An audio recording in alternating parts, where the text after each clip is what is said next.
Hello everyone. In this video I'm going to be doing activity 3-8 using Device Manager. This is from the MCTS Guide to Microsoft Windows 7. In my edition of the book it starts on page 133. And what we're going to be doing is using the Device Manager to go and look at drivers for some of our hardware. So to start, we go to our Start menu, right click on my computer, and select Manage. This will load our computer management snap-in, and we want to go to our device manager on the left hand side.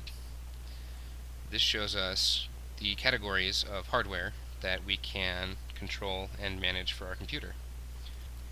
To start with this, we are going to note that we have a yellow triangle here on our base system device. It means that there's no driver installed for this device, whatever it is. So if we installed hardware, we would need to determine what the hardware is, or the manufacturer was for that hardware, and go and find drivers to manually install for that device. As is, I'm not worried about it, so we'll move on with the activity. We will expand the network adapters here, and we can see we only have the one option set up. So we're going to double click on that and open its properties menu options. From in here we can look at the General tab, which just gives us kind of the basic information, what it is, where it's located. This is a virtual machine, so that might not be exactly accurate. From here we can move over to the Advanced tab. So most of this is defined by the drivers, and there are some very advanced settings that we can come in here and modify if we needed to. Generally, the defaults for your advanced settings will work fine for your hardware. So we can come over to the Driver tab. Inside here is where we actually get information on the driver. So for this piece of hardware, I have drivers from Microsoft from 2008. There's the driver version, 8.4.1.0, and it's digitally signed by Microsoft Windows, which means it is authenticated by Microsoft and valid. We have a few options in here. We can view specific details, which is going to tell me the exact file where those drivers are stored. So it uses that file to make use of that hardware. So let's go ahead and close that. We can go to Update Driver. This is a good option to do occasionally. You can have it search automatically if it does not find any updates, but your hardware is still kind of malfunctioning a little bit. You can use a support page for the hardware manufacturer. You can download the driver package and then install the drivers manually here. So if you downloaded those drivers, you could browse to them and select the folder they're contained within and let it pull that way. If you have a very specific file, you can actually browse out to a specific file and have it load up that individual file for the drivers.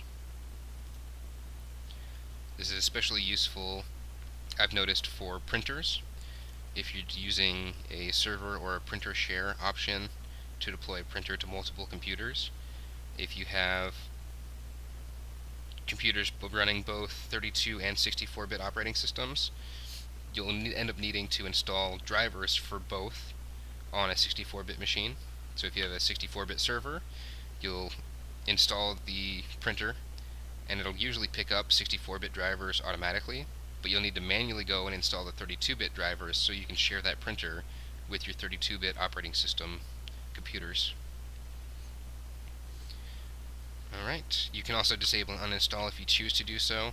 If you think it picked up drivers that are the incorrect drivers, sometimes it is helpful to completely uninstall the hardware and let the system kind of pick back up on the hardware and try to reinstall the drivers from scratch.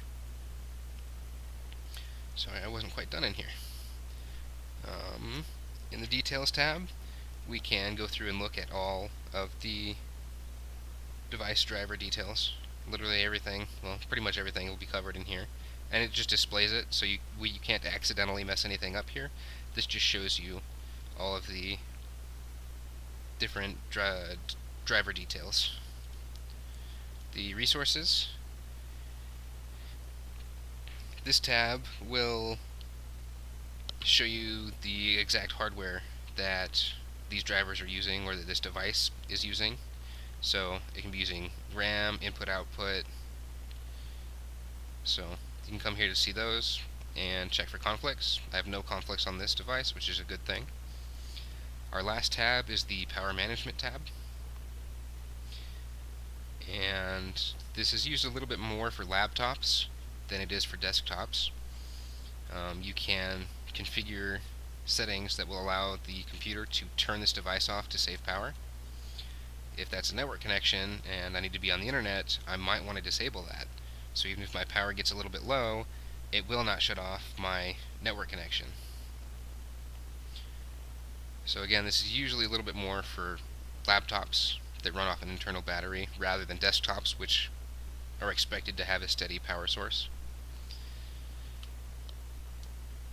Alright, so we can go ahead and we're done with this. Do note, if you're doing this on your own in a virtual machine, this power management tab may not be available. I think that also goes for the resources tab. These might not be available, or there might not be any options for you in a virtual machine. Other than that, that covers it for this activity. So if you have questions or comments, please feel free to leave them below, and I'll see you in my next video.